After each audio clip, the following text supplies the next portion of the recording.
Okay, third law of motion देखिए, इसका proof दिखाएंगे। That is for every action there is equal and opposite reaction. जैसे मान लीजिए सर फोर्थ पोजीशन पे कौन है? फोर्थ तुम ही हो, 92 हो, 91 एंड हाफ, ठीक है।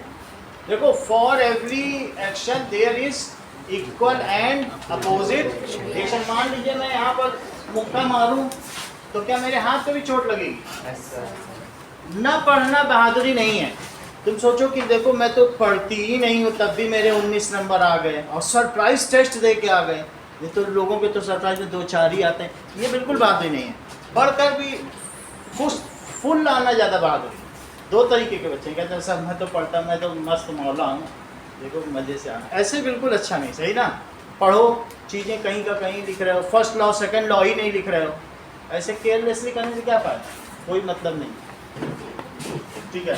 थर्ड लॉ ऑफ मोशन, अब इसको रिपीट करो। Third law of motion Srishti बताओ जरा। सही है। फॉर एवरी एक्शन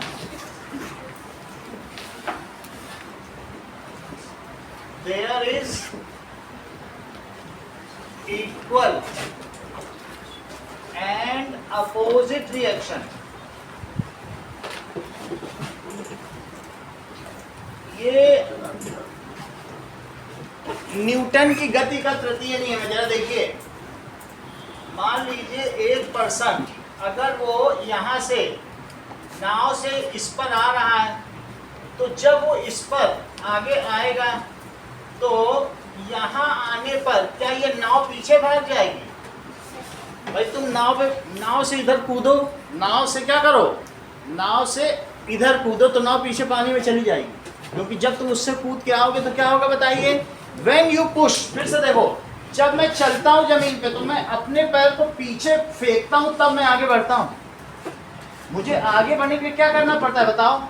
फिर से देखो, ऐसे जब पैर को पीछे पुश करोगे तभी तो तुम आगे बढ़ोगे, फिर इसको पुश करोगे तभी आगे बढ़ोगे, ऐसा होता है कि नहीं? और अगर आगे फेंकोगे तो पीछे जाओ, फेंक के देख लो। तुम सोचो हम आगे पैर फेंके हो तब आगे नहीं बढ़ सकते हो, पैर को पीछे फेंकना पड़ता है, फेंकना पड़ता है कि नहीं? ये देखो, यहाँ देखो, ये पीछे फेंका तभी तो हम आगे जा पाए। सो फॉर एवरी एक्शन, तो हमने धरती को पीछे फेंका तो धरती ने हमको आगे फेंका। For every action there is equal and opposite reaction. इस चीज़ के कुछ हम वीडियोस देखें कि कैसे थर्ड लॉ ऑफ मोशन काम करता है। फिर से देखो, अगर मान लीजिए कभी तुम लोगों ने मेले में जाके बंदूक चलाई है तो तुमको यहाँ पर कॉलर बोन पे एक झटका लगता है, एक तरीके का पुश लगता है ना। So when bullet is fired from the rifle, then rifle और रिवॉल्वर ये क्या होगा? रिकॉइल्स, ये पीछे जाती है। तो इस चीज़ को क्या कहेंगे? क्या ये थर्ड लॉ है? बुलेट आगे गई तो राइफल कहाँ गई? पीछे गई। या फिर तुम ऐसा देखो, अगर तुमने कभी ऐसा किया हो कि बैलून में हवा भर के सिर्फ इसे छोड़ दो तो जैसे हवा ये इधर निकली तो क्या बैलून पीछे जाएगा? ऐसे होगा। तो for every action there is equal and opposite reaction. या ऐसा समझिए कि कभी आपने टीवी पे देखा होगा कि रॉकेट लॉन्च हुआ है या भारत का कोई ये श्रीहरिकोटा से, तो पीछे की ओर जब इसका ये थ्रस्ट निकलता है, जेट प्रिंसिपल है कि नहीं रॉकेट, तो इसमें तो ये पीछे जाएगा तो क्या रॉकेट आगे जाएगा? इससे क्या पता चलता है? For every action there is opposite reaction. अगर इसका एग्जॉस्ट पीछे गया है तो क्या हुआ बताओ? क्या रॉकेट आगे गया? अगर इसकी हवा यहाँ से निकली तो बैलून कहाँ गया? उधर गया। कभी ऐसा भी हो सकता है कि ट्रेन में ये जैसे इसका धुआं पीछे गया, ऐसे बना रखा है तो धुआं पीछे जाएगा तो क्या होगा बताइए? तो ट्रेन किधर जाएगी? आगे चली जाएगी। सही है कि नहीं? So for every action there is equal and opposite reaction. सही है। अब जरा देखिए, this we can see by some video. Opposite reaction. देखिए,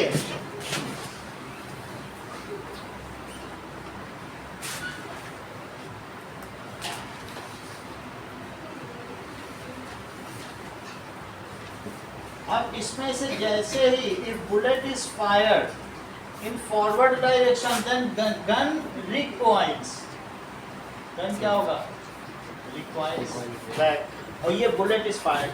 सो व्हेन बुलेट इज फायर्ड,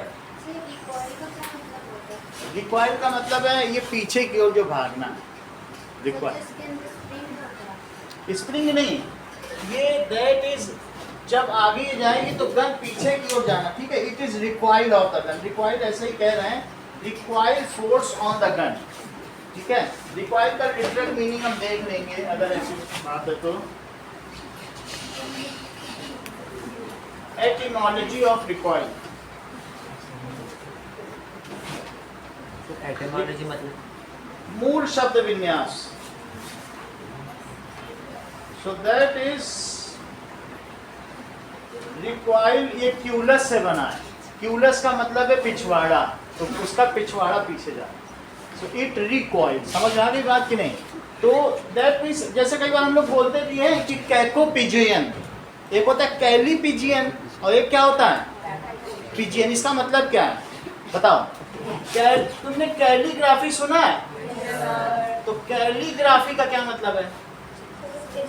कैली का मतलब सुंदर, सुंदर लिखावट। और कैकोग्राफी बोलो, पूले पूले यानी भद्दी, भद्दी लिखाई, समझ आया? और इसी तरीके से पिजियन किसको कहते हैं? कैली पिजियन, पिजियन वैसा नहीं, पिजियन कहते हैं पिछवाड़े को, जिसका पिछवाड़ा सुंदर है तो कैली पिजियन। और कैको पिजियन जो बहुत मोटी मछुआरन चल रही है तो कहेंगे उसी तरीके से रिक्वाइल। अगर ऐसे कोई चीज पीछे भागे तो उसको क्या कहेंगे? ये हंसती बहुत ज्यादा है। तो समझ में आ गई बात कि नहीं? तो कैको पिजियन हम लोग आपस में आपसी भाषा में भी तो बोलते हैं, देखो वो मेरी सहेली जा रही है वो कैको पिजियन है, या वो कैलो, ऐसे बोलते हैं कि नहीं आपस में? रोजमर्रा की जिंदगी में भी हम सब लोग ये बातें बोलते रहते हैं। तो दैट मीन्स अगर कोई चीज क्वाइल का क्या मतलब बताइए? It is the back. क्या दिखाया इसमें? अगर वो इसका ये जो भी चीज है बैक पोर्शन पीछे जाए तो उसे क्या कहेंगे? रिक्वाइल। तो लिखो when bullet is fired in forward direction then gun recoils in backward direction. Okay, तो कॉइल का मतलब back. When bullet is fired in forward direction then जो राइफल होगी वो क्या होगा बोलो? Recoils back, recoils back. ये किसके एग्जांपल है? थर्ड लॉ ऑफ मोशन के। फिर से देखो, द एग्जॉस्ट फ्रॉम रॉकेट, ठीक है, is forward is throne backward and rocket moves in forward direction. बात समझ में आ गई? ये एग्जॉस्ट है, ये इसका प्रोपेलेंट चार्ज है, ये एग्जॉस्ट बोलते हैं। जो इसका एग्जॉस्ट है वो क्या होगा बोलो? पीछे जा रहा है और रॉकेट आगे। तो एग्जॉस्ट, एग्जॉस्ट गैसेस भी बोल सकते हो, आर थ्रोन बैकवर्ड, थ्रोन। और बुक में भी एक दो एग्जांपल है, बैलून भी बना होगा बैकवर्ड, तो क्या होगा बोलो?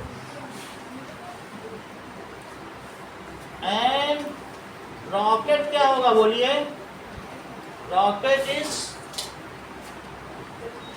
Moves forward, moves forward. तो इस चीज को क्या कहते हैं? क्या ये अपोजिट हो रहा है? लेकिन आप कहेंगे कि ये सर इक्वल कैसे है? तो इक्वल भी देख लेते हैं। ये देखो कि ये दो अलग अलग हैं, ठीक है। अब ये देखो, तो जितना इसको खींचेंगे अगर इन दोनों की रीडिंग सेम रहेगी, मान लीजिए जब ये है तो कुछ नहीं है, जितना न्यूटन इसमें रहेगा इक्वल एंड अपोजिट रिएक्शन। अब वो तो इतना प्रिसीजन नहीं है क्योंकि ये बहुत सस्ते हैं, लेकिन इससे क्या पता चल रहा है कि जितना एक को खींचा जाए तो दूसरे में भी उतना ही ये मूव कर रहा है, मूव कर रहा है कि नहीं? उतना ही। तो for every action there is equal and opposite. देखो इसका जो ब्लू वाला हिस्सा मूव कर रहा है कि नहीं equally? So it is equal also. Opposite तो है लेकिन साथ में क्या है? इक्वल भी है। इस चीज को देखें कि why it is difficult to hold a hose for firefighters during extinguishing of fire? तो जो होज होता है इतना मोटा होता है, उसमें से बहुत सारा पानी निकलेगा। अगर इतना पानी आगे निकलेगा तो क्या होज को पीछे फेंक देगा? सर ज़्यादा पानी बहुत तेज निकलता है छोटे होल से, इसलिए प्रेशर क्रिएट करता वो तो बहुत बड़ा होल है, उसमें से तो इतना पानी निकलेगा कि कई कई बिल्डिंग तक ऊपर जाएगा। तो ऐसे में 5 लोग पकड़ते हैं उसको, तब भी हालत खराब हो जाती है। 1-2 तो ऐसे ही फिका दिए जाए, जान चली जाए। समझ आया? तो ये पूछा गया है कि अग्निशमन अधिकारी जब हम अग्नि का शमन करते हैं तो उस होज को पकड़ने में उनको इतनी दिक्कतें क्यों आती हैं? Why it is difficult? ये इम्पोर्टेंट क्वेश्चन है कि why it is difficult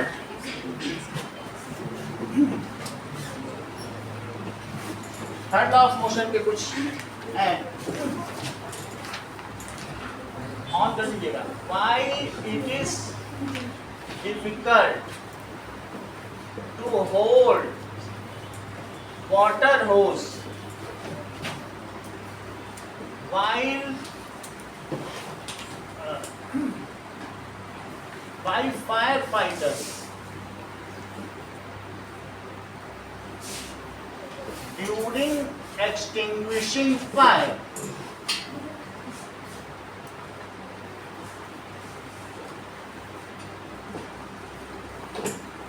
चलो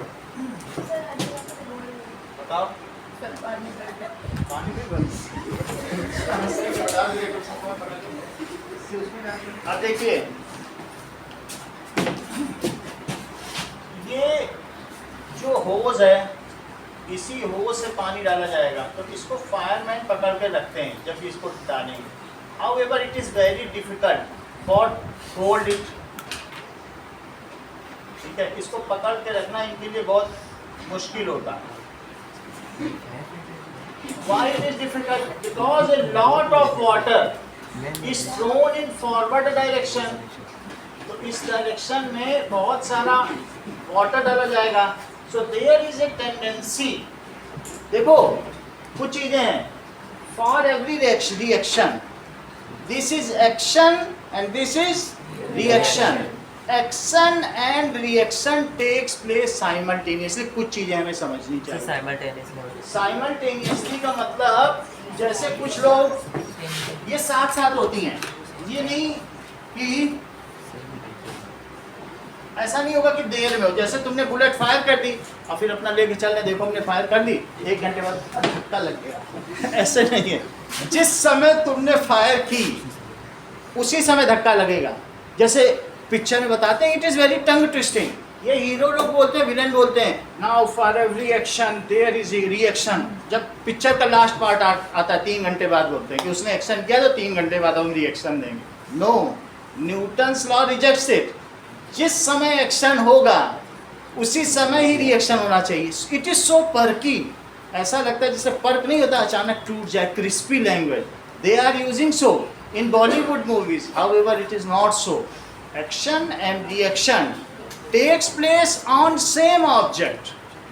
समझो, ये जैसे ये चीज है, for every action there is equal and opposite reaction. जरा ये देखो, तो कुछ चीजें बुक में लिखी हैं, तो इन चीजों को हम पढ़ें एक्शन और रिएक्शन के बारे में।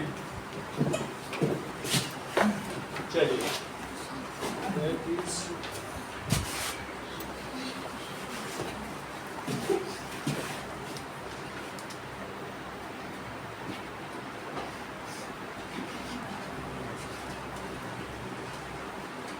इनकी डायरेक्शन सेम होती है, अलग होती है, जो फोर्स होती है। तो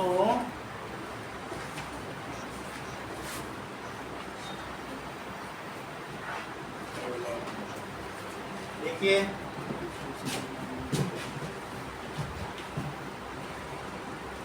एक्शन एंड, ये नोट है, कुछ points to be noted. Action and reaction takes place together,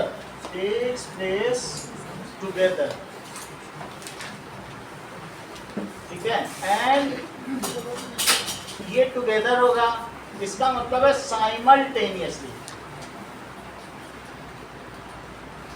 और दूसरी चीज, अब ये देखो, action and reaction takes place on different body.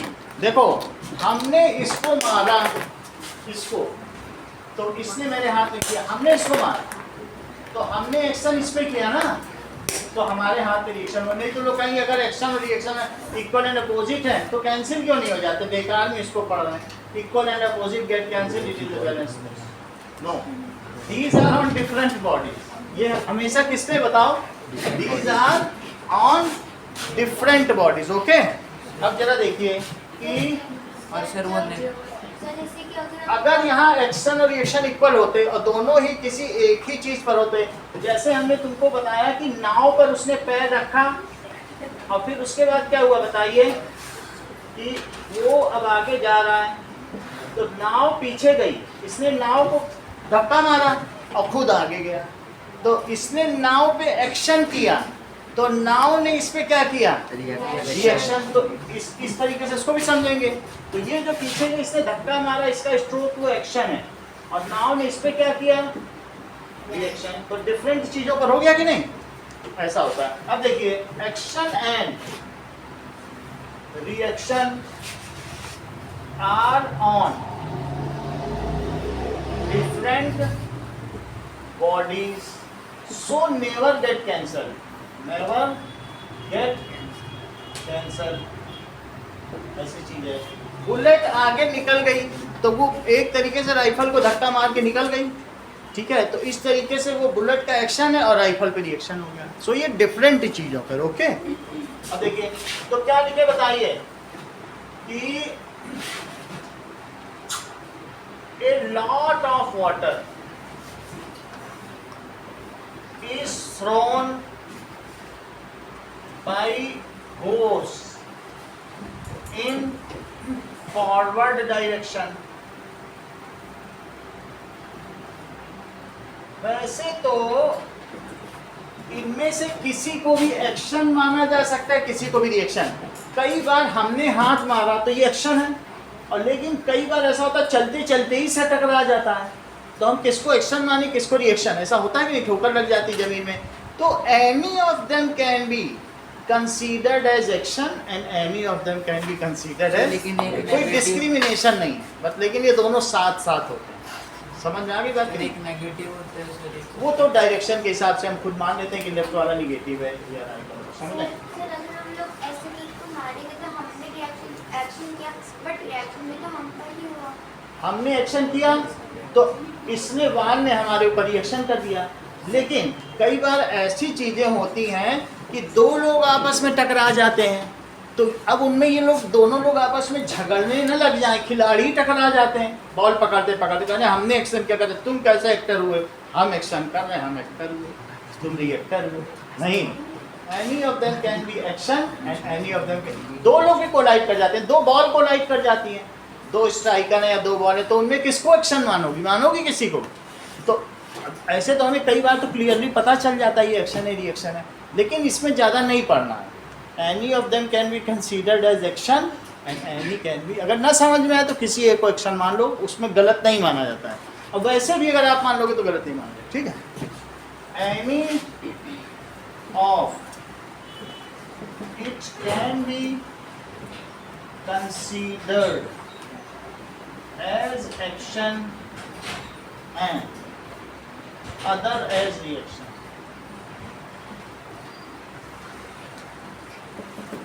तो इसका ये जो एक्शन और रिएक्शन फोर्सेस हैं, क्या ये कैंसल हो सकते हैं?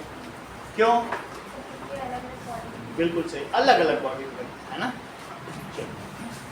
तो लॉट ऑफ वाटर जो आगे गया, तो मैं इसको भी एक्शन मान ले रहा हूँ, जिसमें समझ में आया साफ साफ तब तो मान ही जा सकता है, ठीक है। दिस इज, सर अगर एक ही बॉडी पे करा जाए तो ऐसा हो ही नहीं सकता। अगर इस तरीके से होता तब न्यूटन के लॉ का कोई मतलब ही नहीं रह जाता। इस तरीके से नहीं होता है, ये नहीं हो सकता है कि मान लीजिए आपने इसको खींचा, ठीक है, तो मतलब मैं ऐसे ऐसे हाँ। करूँ तो इसलिए For- अलग अलग हो जाएगी। फॉर हाँ ऐसे मारो कुछ भी हो सकता है, ये डिफरेंट बॉडीज पर है, तो ये दो हाथ लिए जा सकते हैं। These are two different entities. समझ में आ गई बात कि नहीं? Different entities. तो हमें इस हाथ पे चोट लगेगी, अगर मैंने किया तो इस पे चोट लग रही कि नहीं? तो उस चीज को अभी हम लोग धीरे धीरे समझेंगे, अभी बेसिक समझ है फिर और आगे बढ़ेंगे। तो this is action force, this is action force. अब जरा देखो, एंड इन टर्न, इससे क्या होगा, ए बैकवर्ड रिएक्शन फोर्स, ये है रिएक्शन जो होस पे लग रही है, ये रिएक्शन फोर्स एक्स ऑन होस, रिएक्शन फोर्स एक्स ऑन होस। देखो स्नेहा, मान लीजिए पानी आगे फेंका गया तो छोटी छोटी सी बुलेट जाती है तो राइफल धक्का मार देती है, सावधानी से न पकड़ो तो एक कॉलर बोन जो है ना ये यहाँ पर टूट जाती है। तो इतना सारा पानी जा रहा हो, वो भी कितनी ऊंचाई पे जा रहा हो, तो कितना तेज होगा। अगर सिंपली छोड़ देना तो सांप की तरह पीछे भागो, इतनी तेज भागता है, पकड़ना मुश्किल हो जाता है। बस चोट लग जाए किसी, उसका आगे तो कॉपर ब्रास का एक वो होता है जो भी होता है आगे, ठीक है कि नहीं, नोजल, वही लग जाए किसी, it is very difficult to manage. तो ये क्या होगा बताइए, पीछे भागेगा और एक ही फायरमैन नहीं होंगे, इसको पकड़ने के लिए कितने होंगे। Now there will be a number of firemen employed, तो वो सब मिलके इसको पकड़ रहे होंगे। ओके, ये देखो on hose, so it has a tendency, इसकी एक प्रवृत्ति होती है, tendency to move in backward direction.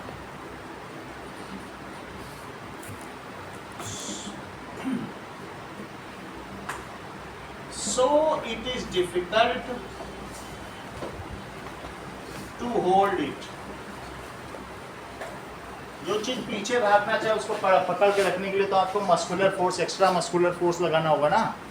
अब अगला क्वेश्चन कहा गया कि when horse pulls a trolley, why it pushes the ground backward? हम लोग ही चलते हैं तो हॉर्स भी तो जमीन को पीछे धक्का देता होगा तब आगे बढ़ता होगा। तो ये पूछा गया है कि देखो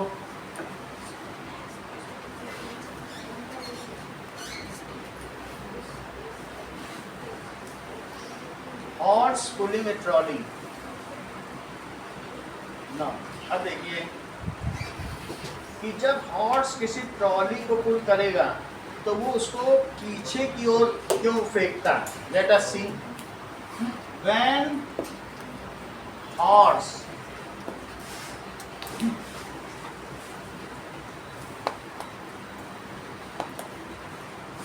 pulls a trolley in forward direction, it pushes the ground back. It pushes the ground. ये जो मैंने दिखाया है, these are the features of third law of motion. Features of third law.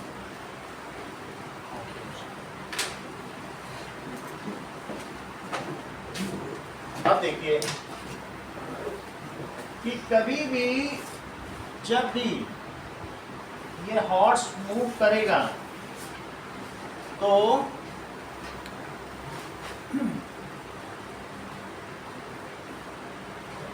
ये तो आगे जाएगा, लेकिन ये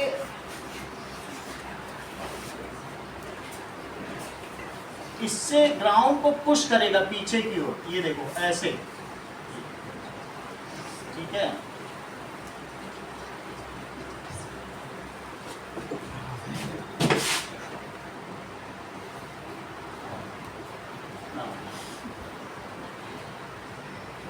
अब देखिए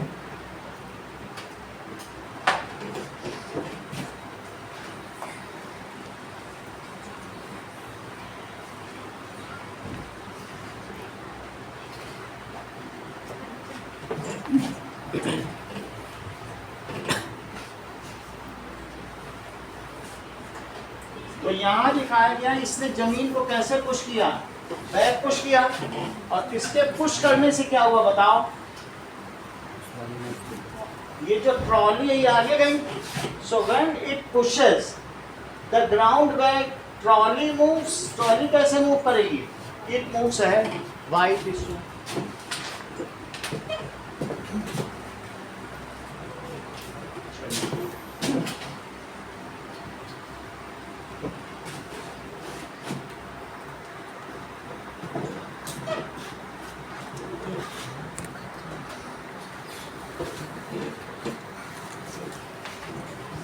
Okay.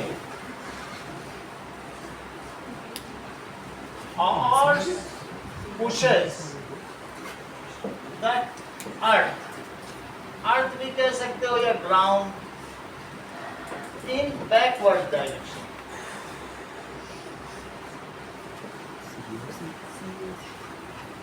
This is action force. अगर मान लीजिए जो दंगल खेलते हैं तो उनको रेतीली या सैंड की जमीन क्यों रखी जाती है, क्योंकि वो इतना तेजी से फोर्स लगाते हैं, वो अगर रोड और सीमेंट पे करेंगे तो फिसल जाएंगे, उतना फ्रिक्शन होता ही नहीं है। लेकिन जहाँ सैंड पड़ी होती है ना, मिट्टी में तेल भी पड़ा होता है, जो दंगल लोग खेलते हैं, तो वो जितना फोर्स लगाएंगे जमीन पे तो उतना दूसरे को पटक सकते हैं कि नहीं। तो large amount of force is needed to fight dangal. Okay, that's why that sand is soft, जिससे कि वो फिसल ना सके। फ्रिक्शन तो एक लिमिटिंग फ्रिक्शन तक होता है, उसके आगे तो वो फिसल जाएंगे अगर उतना फोर्स लगाएं। इसी तरीके से जो हॉर्स हैं उनके पैर में भी नेल्स रहते हैं, जिससे कि एक्स्ट्रा उनको लिमिटिंग फ्रिक्शन मिल जाए, वो फिसल ना जाए। बार बार उनके कील भी ठोकी जाती है इसीलिए, ठीक है कि नहीं। तो अब जरा देखिए, when horse pushes the earth in backward direction, this is action force. Arpit इसके आगे बोलो, इन टर्न। इसके बाद क्या होगा, इन टर्न जो अर्थ है वो क्या करेगी, भाई अर्थ को इसने पीछे फेंका तो अब अर्थ इसके ऊपर कौन सा फोर्स लगाएगी। मान लीजिए हमने अर्थ को पीछे फेंका तो अर्थ बैकवर्ड क्यों करेगी, बैक। जब इसने पैर को पीछे किया तो अब अर्थ इस पे आगे क्यों नहीं फोर्स लगाएगी। Action and reaction are opposite, so earth offers reaction force in forward direction. इसने बैकवर्ड पीछे फेंका ना अर्थ को, तो क्या होगा, earth offers equal and opposite reaction force. तो वो किस डायरेक्शन में होगा भाई, अपोजिट का मतलब बैक का अपोजिट क्या होता है देख लो, which is in forward direction. So horse along with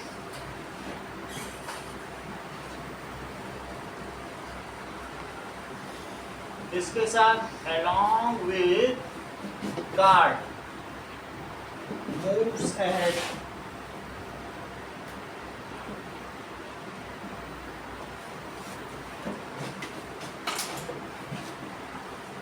When bullet is fired through मजल, मजल उसके आगे का माउथ होता है, through muzzle of rifle,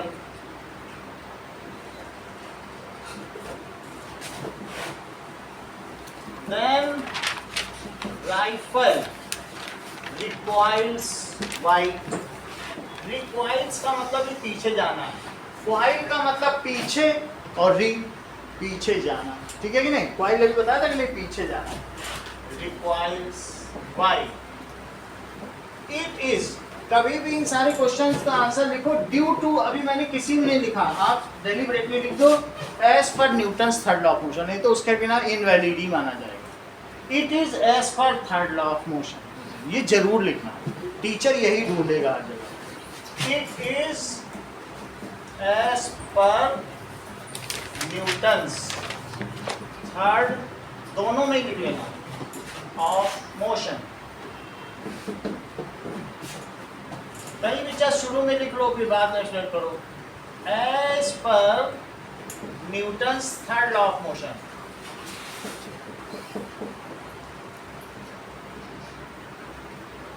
for every action there is equal and opposite reaction.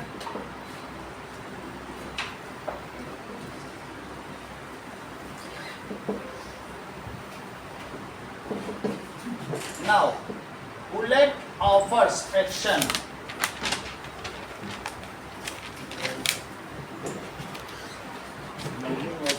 देखो, moving of bullet in forward direction.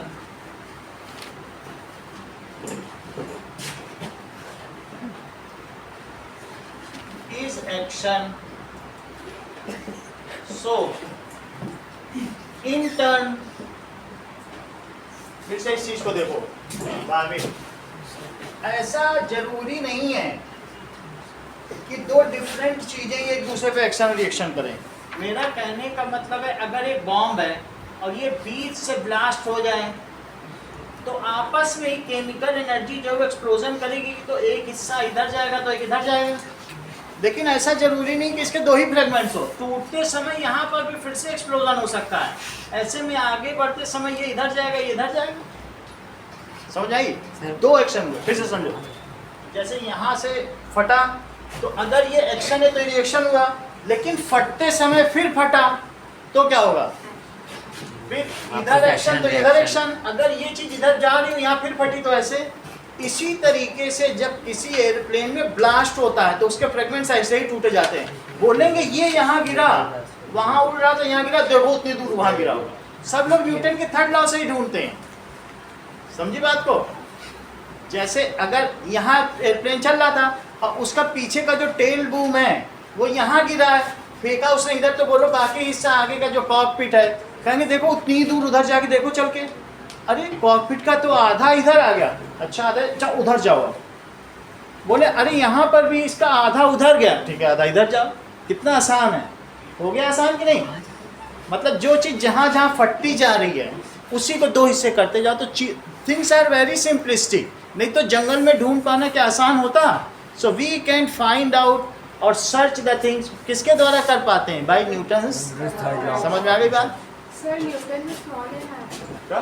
Sir Newton में small है नहीं, अगर यूनिट में लिखोगे तब ऐसे नहीं आएगा। साइंटिस्ट का नाम है तो भी फुल आएगा। जब कभी हम किसी में 2 न्यूटन लिखेंगे तो वहाँ आएगा। सही है? सर ऐसे बुक में भी बड़ा लिखा बड़ा, लेकिन यूनिट में लिखेंगे तो स्मॉल। सही, यूनिट में छोटा। यूनिट में। अब देखो, सो इन टर्न क्या होगा बताइए? There is equal and there is a backward reaction. Backward reaction on rifle. So it recoils back. Recoils का ही मतलब ये बैक है, लेकिन कुछ लोग रिकॉइल्स बैक लिख देते हैं। रिकॉइल में ये पीछे जा रहा है, बैक लिखने की जरूरत नहीं। Similar can be the reason for the jet principle. Jet principle Newton के ही नियम पर आता है। अब देखो,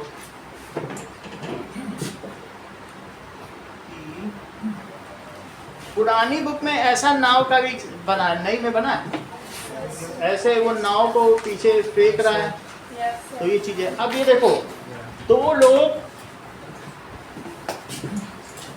अब जरा देखिए कि ट्रॉली पे 2 लोग हैं और वो लोग क्या कर रहे हैं, इनके हाथ में एक गठरी है, ठीक है। अब ये देखो, नाव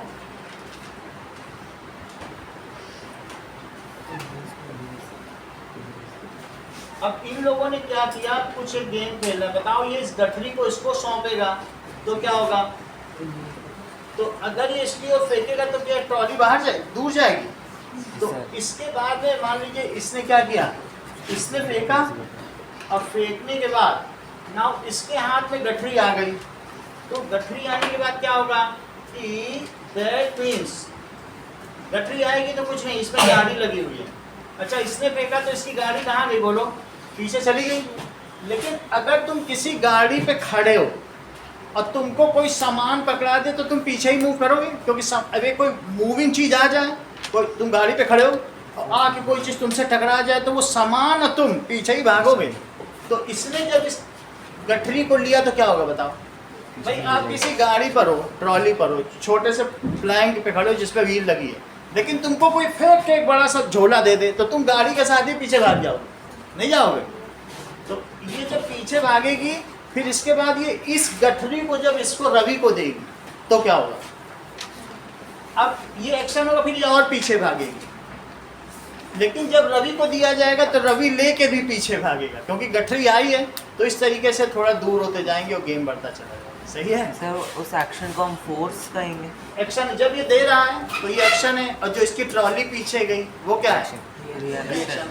समझ में आ गई। जब दो चीजें टकराएंगी तब कैसे रिएक्शन। एक्शन एंड रिएक्शन कभी भी पोलो की बॉल पे भी होता है। जैसे मान लीजिए कि ये दो चीज हैं, तो दो चीज आपस में अगर टकराती हैं तो इस बॉल का इसमें, और ये दोनों आ रही हैं, इनमें कोलिजन हुआ। ये देखो अच्छी चीज पूछी है, ये बॉल ए ये बी है, दो तरफ से फेंकी गई, तो इस ए ने इस पे टक्कर मारी और बी ने किस पे टक्कर मारी, इस पे। तो ये क्या है, that is action of A on B. ये क्या है बोलो भाई, देखो इस पे टक्कर मारी ना, that is action of A on B.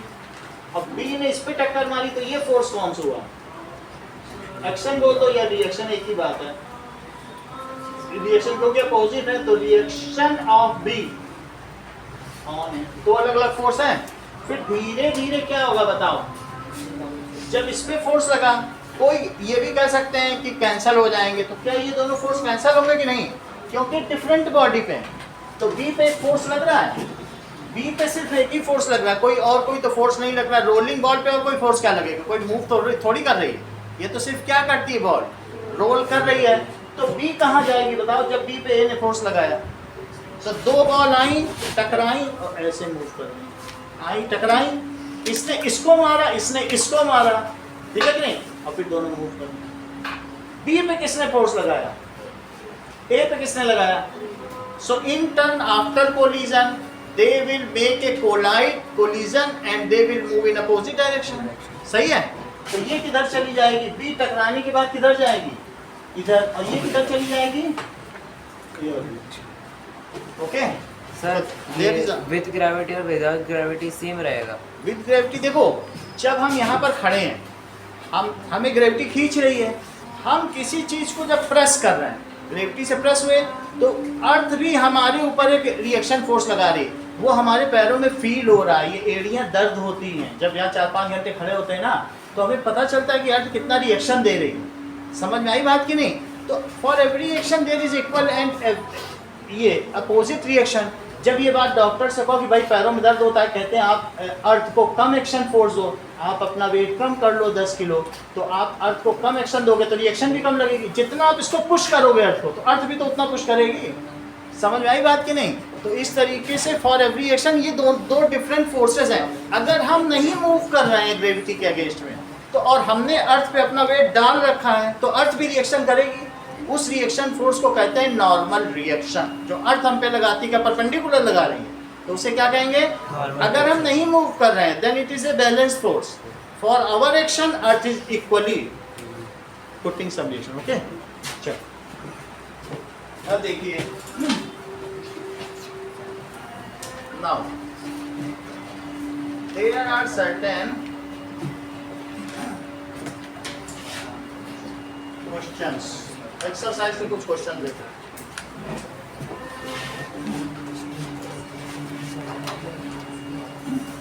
Question number 12 तक हो गया है क्या, 12 हुआ। फिर आप इसको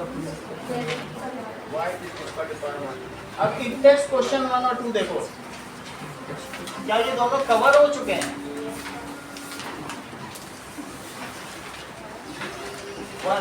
ये पूछा है पेज नंबर नहीं, इंटेक्स्ट देखो, लिखा है if action is always equal to reaction then how a horse can pull a carts. चलो, इफ एक्शन किसी के में है, देखो if action is always इसी के में है Yes, sir. equal to reaction, then how horse can pull a cart? तो कहेंगे कि भाई जब एक्शन और रिएक्शन इक्वल है तो हॉर्स को पुल ही नहीं करना चाहिए. No, as these are acting on different bodies, so these are never get cancelled. ये कैंसिल नहीं होंगे. एक्शन एंड रिएक्शन फोर्सेस के अलग अलग हैं. Reaction forces acts on different bodies. So इसलिए क्या होगा? They never get cancelled. और बाकी का आगे का वही लिख देना. Cancel. देखो, horse offers a action force, ठीक है, pushes the earth and earth pushes the horse forward. समझ लो. तुम्हें क्या लगता है कि अगर हमने धरती पे ऐसे पैर रखा और हम आगे बढ़ गए तो क्या धरती पीछे गई होगी? गई होगी.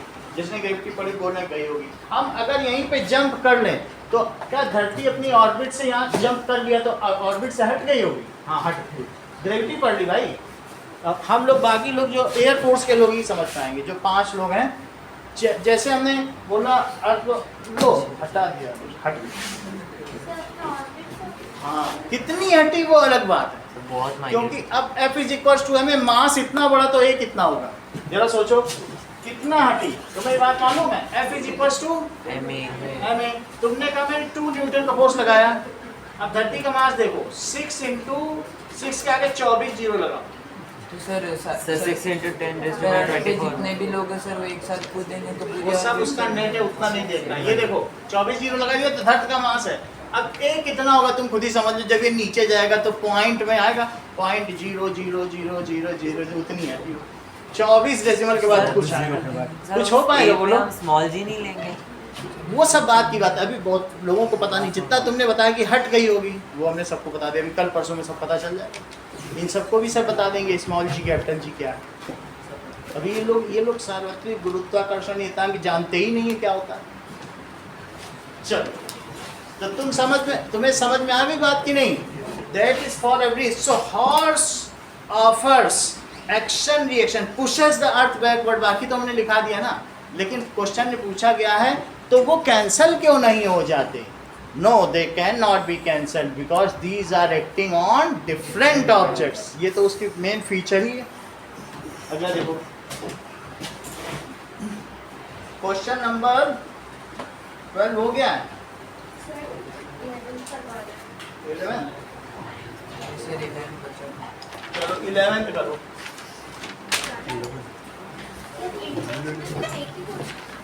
इंडेक्स में और नहीं. हमारे तो ये index कंजर्वेशन ऑफ मोमेंटम है क्या? तुम ये कैंसिल नहीं कैंसिल हो गया. पहले था बहुत अच्छी चीज थी. मजेदार सर था. लेकिन आपके नोट्स में नोट्स में दिखाई देते हैं. फिर कराएंगे. तुम्हारे स्कूल में तो सबके यहाँ तो चैप्टर ही बढ़ रहा है तो मैं ज़्यादा नहीं कर सकता. जल्दी बढ़ जाते हैं. Okay, now according to third law of motion we push an object and object pushes us with an equal and opposite force. If object is a massive truck parked along the roadside and it was probably not moved. देख लो 11th question में कहा गया है कि मान लीजिए ये truck है और इसको एक स्टूडेंट पुश करता है तो क्या ये मूव करेगा? मान लीजिए वो उसको पुश कर रहा है लेकिन पुश करने के बाद भी ये मूव नहीं करेगा. नहीं करेगा ना? सर मूव तो कर पर थोड़ा. नहीं, उसमें लिखा ही नहीं करेगा. बुक में तो पढ़ो ना. हाँ, फ्रैक्शन फोर्स की वजह से नहीं है. Student justifies. अब देखो मानसी तुम्हें बताना. स्टूडेंट कहता है कि चूंकि ये वैज्ञानिक है. स्टूडेंट कहता है कि चूंकि एक्शन और reaction forces equal and opposite होते होंगे तो क्या पता कैंसिल हो गया और तभी ना मूव कर रहा होगा.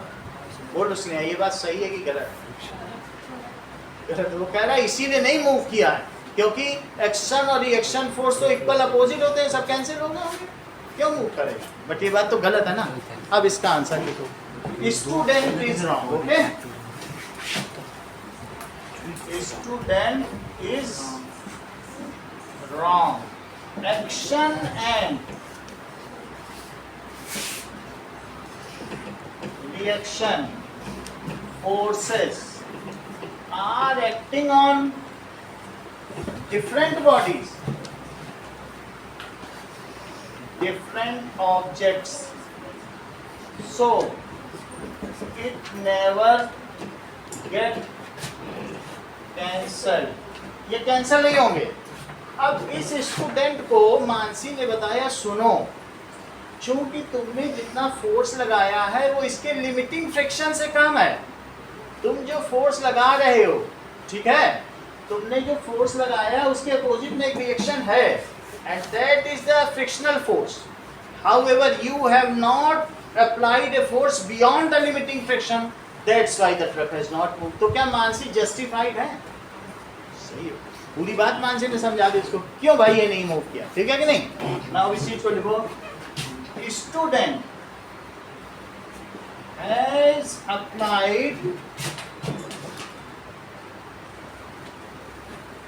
a force, इसे लिखो एक्शन फोर्स, ठीक है, उसने एक्शन फोर्स लगाया, एंड अब जब तुम ट्रक पे हाथ लगाओगे तो तुम्हारे हाथ पे दाग पड़ेगा, बोलो सृष्टि, तो truck also has offered A reaction force, तो उसके हाथ में मस्कुलर क्रैम्प आ जाएगा। तुम पत्थर कोई बहुत देर करो तो हाथ में क्रैम्प्स आ जाते हैं कि नहीं आ जाते हैं, तो एंड मस्कुलर तुम्हारे अंदर एक तरीके का स्प्रेन आ जाएगा, खिंचाव आ जाता है कि नहीं सर। अब ये देखो सर अब, हाँ सर, अगर किसी ऑब्जेक्ट पे मल्टीपल डायरेक्शन से फोर्स लगाए तो वो मल्टीपल डायरेक्शन में रिएक्शन देगा। मल्टीपल डायरेक्शन में सबके हाथ में आएगा, लेकिन आप उसमें एफ नेट पता कर लो कितना है, तो उतना ही वो रिएक्शन फोर्स देगा। सर हर डायरेक्शन में, जैसे अगर हम एक हाथ में पत्थर के उसको दबाए तो हमारे हर एक पॉइंट जिससे हमने उसको दबाया तो उस पर इक्वल एक्शन रिएक्शन देगा वो। अभी थोड़ा सा इस पर और बताएंगे, इस चीज़ को करना है फिर हम और आगे करें, ठीक है कि नहीं, क्या है उसमें कई चीज़ें बतानी पड़ेंगी।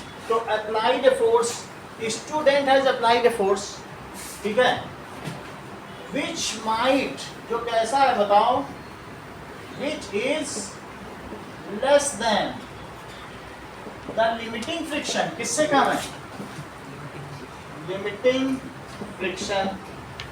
तो अगर इसने 100 न्यूटन का फोर्स लगाया, तो इसने समझ में आ गई बात, 100 न्यूटन का फोर्स लगाया तो 100 न्यूटन का इसके हाथ में रिएक्शन फोर्स भी लगा। ट्रक क्यों नहीं मूव किया वो अलग बात, ट्रक से उसका लेना देना नहीं है, क्योंकि ट्रक के मूव करने या ना मूव करने में इस पे फोर्स लगा। अब इस पे फोर्स लगा तो ट्रक ने भी फोर्स लगाया, वो उसका कौन सा फोर्स है, फ्रिक्शन फोर्स। 100 न्यूटन का इस पे कौन सा फोर्स लग रहा है, जितना उसने लगाया उसको हाथ में उतना मिल जाएगा। तुमको ना कुछ पता चल रहा हो तो तुम एक ऐसे तलवार पे एक्शन लगाओ, रिएक्शन आएगा, जो तलवार निकल के आएगी यहाँ से तो पता चल जाएगा। एवरी एक्शन होता है, तुम छोटी सी कील पे ही करो, पेन पे करके देख लो, हाथ लगा के, तुमको पता चल जाएगा ये तो बड़ा रिएक्शन है, होगा ही, होता है कि नहीं होता है। तो उसको हाथ में फील हुआ, that is a kind of muscular exertion, तो होगा ना। लेकिन अब असली बात है, ट्रक क्यों नहीं मूव किया, उसका तो क्वेश्चन है कि ट्रक क्यों नहीं मूव किया। तो उसने जो फोर्स लगाया वो लिमिटिंग फ्रिक्शन से क्या होगा, कम रहा होगा, तभी तो ट्रक नहीं move. It was an impending motion, impending, it is less than the limiting friction and so truck has not moved। इतना लिख देना काफी है। उस पे रिएक्शन लगा या नहीं लगा ये पूछा भी नहीं गया, बस ये, बस इतना लिखो, एक्शन रिएक्शन छोड़ ही दो बस। सर पर अगर सीधी सी बात है, जो उसने लगाया वो क्यों नहीं मूव किया, ये नहीं उसने पूछा रिएक्शन कहाँ है, छोड़ो, हम भी नहीं बोलेंगे। सर पर अगर इसके नीचे एक चीज लिख दे कि it was an impending motion तो गलत हो सही है। जाएगा। अब सबको अगर पता चले तो लिख दें। एक्चुअली मैं एवरेज बच्चों की साथ बताता हूँ, मैं तो बहुत कुछ लिखूँ,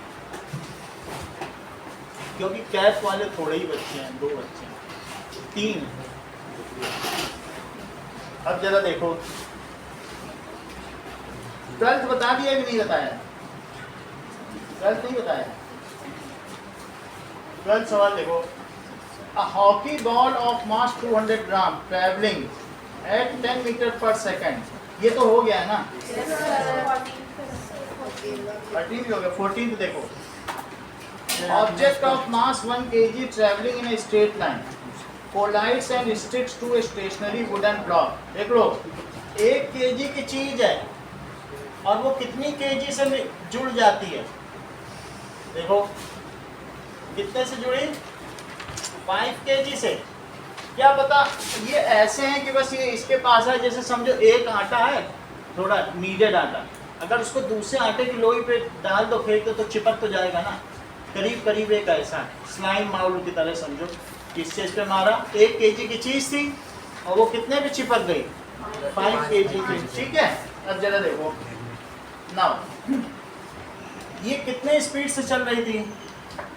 10 मीटर पर सेकेंड। ग्राम नहीं, सॉरी वो तो गलत कौन सी है? 10 मीटर पर सेकंड। ओके, ये रुकी हुई है, ये 0 मीटर पर सेकंड पर, सही है।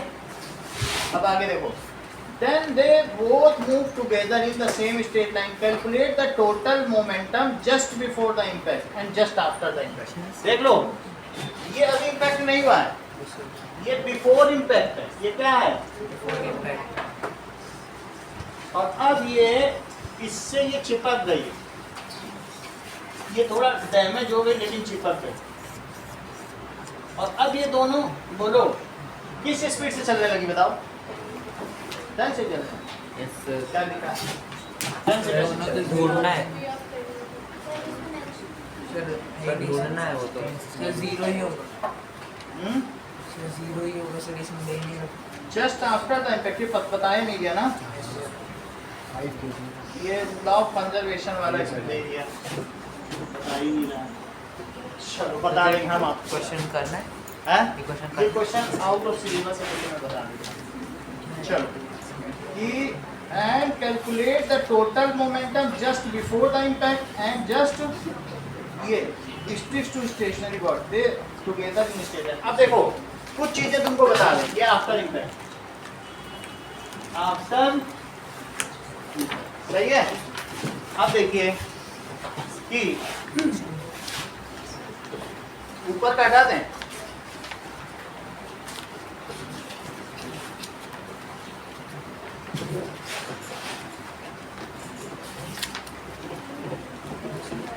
देख लो,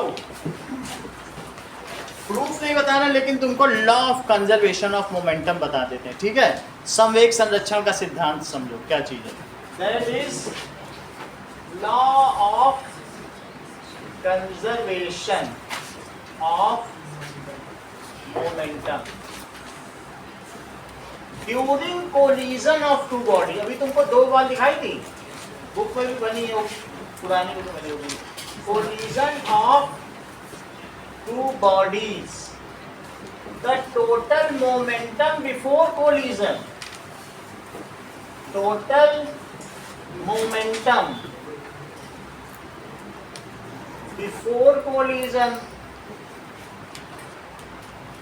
is equal to, वो किसके इक्वल होगा?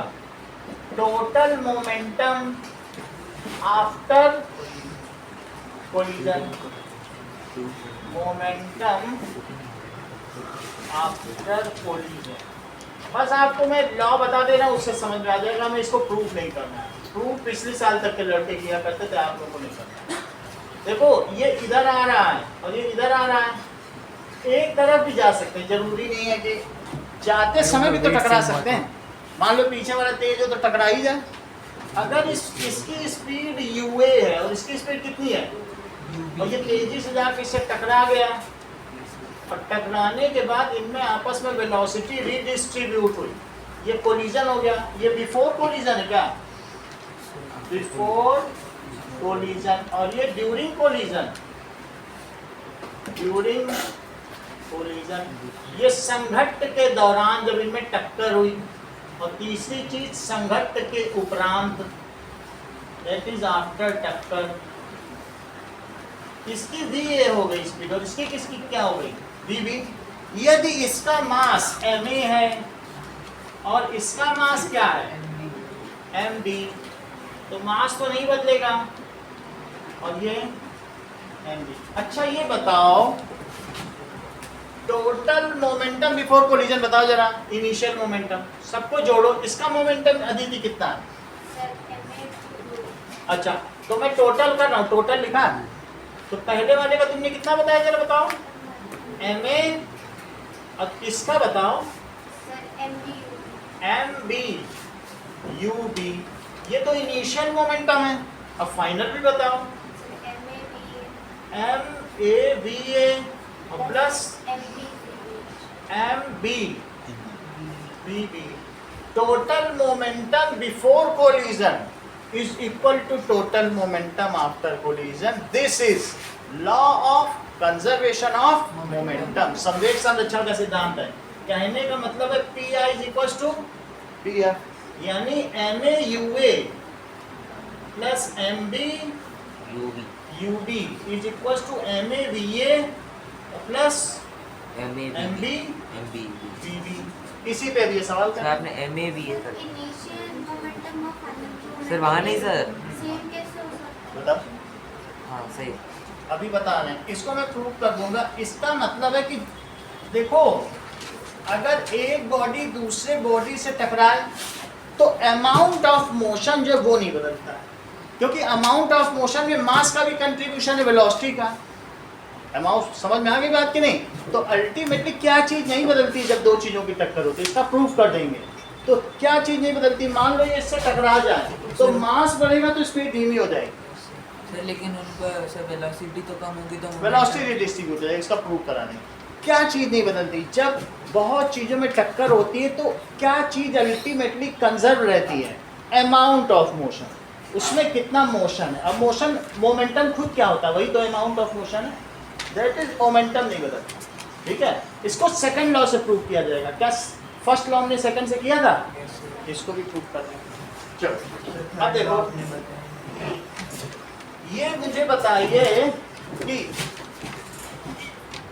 अब यहाँ पर देखो, जब इनमें टक्कर हुई तो बोलो इसने ए ने बी पे कौन सा फोर्स लगाया, ए ने बी पे कौन सा लगाया बताओ। फोर्स ऑन बी बाई ए, क्या देखोगे ऑन, वो सही बात है, ऑन बी।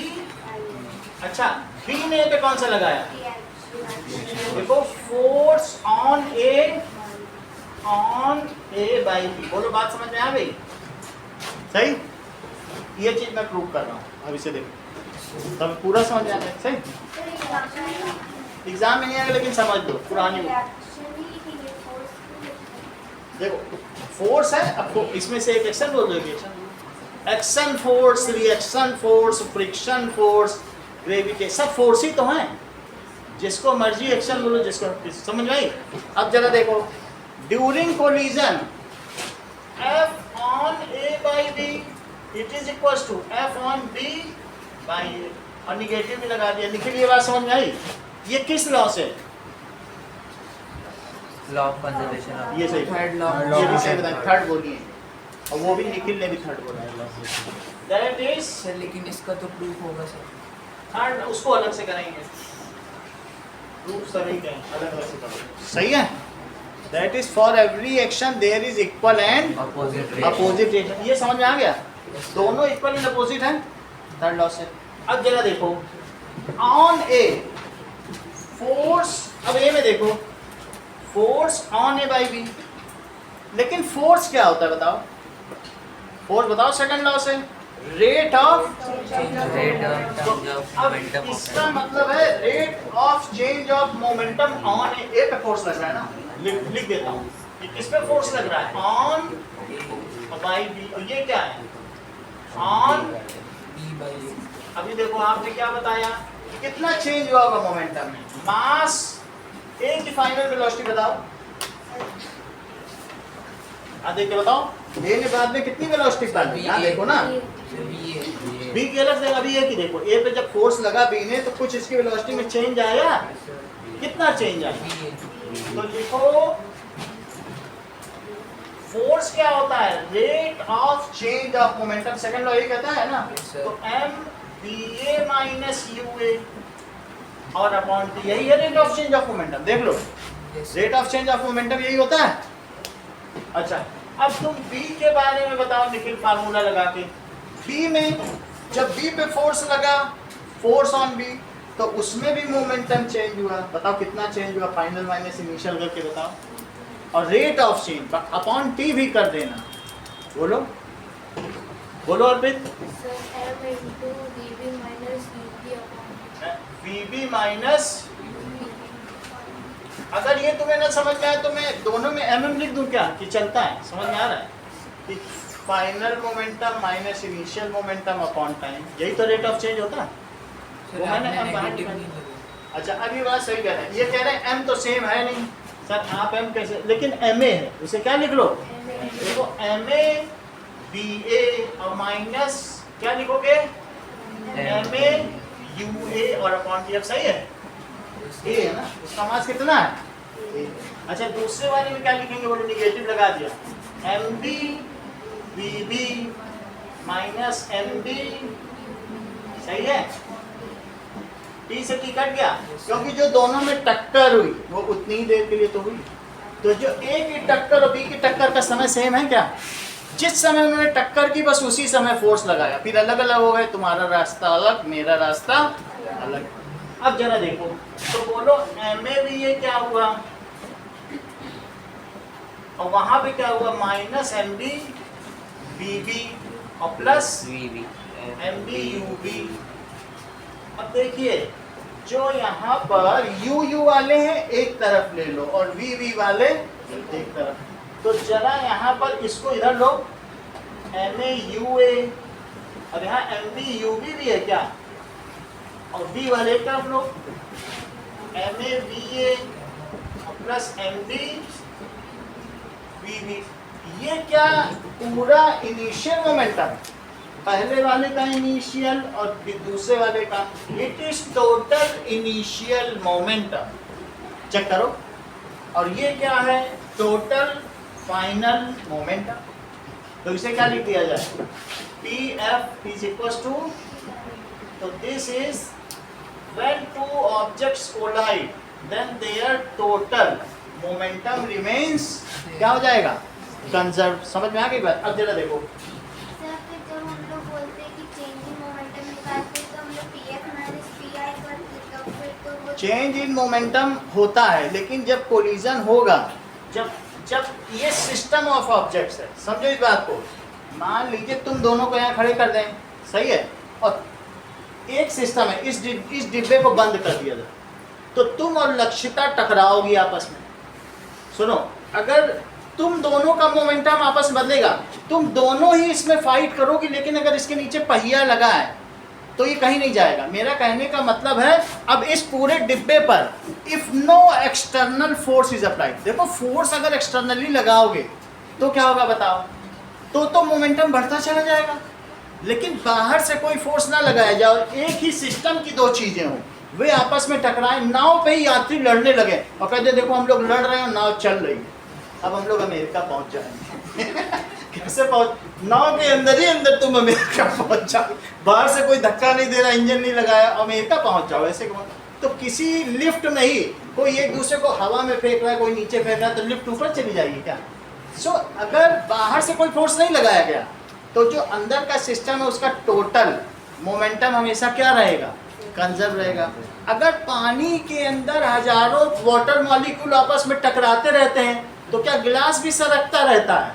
कहीं नहीं जाएगा, अंदर टकरार और पानी वहीं है, कहीं ना हिलने वाला ना डुलने वाला। बात समझ आ गई कि नहीं? एयर पार्टिकल, बैलून के अंदर हवा है, लेकिन जहाँ रख दो मजाल है कि चला जाए। सो इफ नो एक्सटर्नल, हमने आधी बात नहीं लिखी है, if no external force is applied on a system then the total momentum of the system remain conserve. बाहर से फोर्स नहीं लगाना चाहिए, ये लिख लो अपना कहीं ना कहीं। समझ आ गई बात? जरा देखो, अब कुछ चीजें आपसे करवाएंगे। दैट इज पहला, सर आप अगली क्लास में उसका प्रूफ बताओ। करा देंगे, अभी पहले इस पर भी बहुत कुछ कराना है। देखो, state third law of motion, sir वो लिख दिया रिएक्शन में देने को। Third law of motion and it's three features. इसके थ्री फीचर्स देखो, Write 4 examples of third law of इसके 4 एग्जाम्पल लिखो कि bullet moves ahead, gun recoils, exhaust is thrown back, rocket moves upward, horse pushes the ground back, horse along with cart moves, hose वाला लिख देना, water moves from hose in forward direction. वैसे हमने कई बताए, तुम्हारे मन के कोई भी 3 लिख देना, लिख लोगे ना? चलो सर बस लिखना है तो सिर्फ सेम कुछ नहीं करना, बस एक एक लाइन लिखना है। State law of conservation of momentum.